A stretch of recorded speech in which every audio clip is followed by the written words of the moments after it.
आज आपण घोडा अवताप कसा करायचा याचा आपण वर्कआउट करणार आहे। याला आपण मराठीत म्हणतो सपाट्या।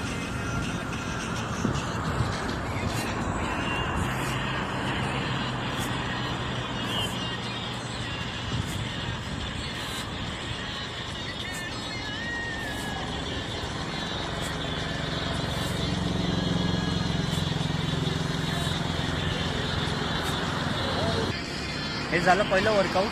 आता याच्यानंतर दुसरं, त्यामुळे आपल्याला शोल्डरमध्ये ताकद वाढेल आणि आपल्या खांद्यामध्ये।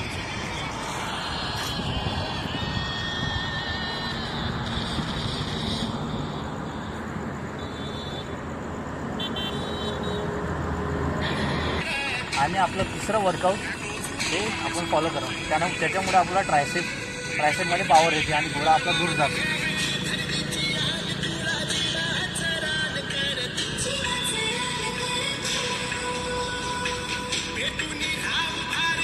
मित्रांनो, हे तुम्ही 3 वर्कआउट फॉलो करा। त्याच्यामुळे तुमचा घोडा नक्कीच वाढणार आणि तुम्हाला तुमचा घोडा आउट ऑफ होणार।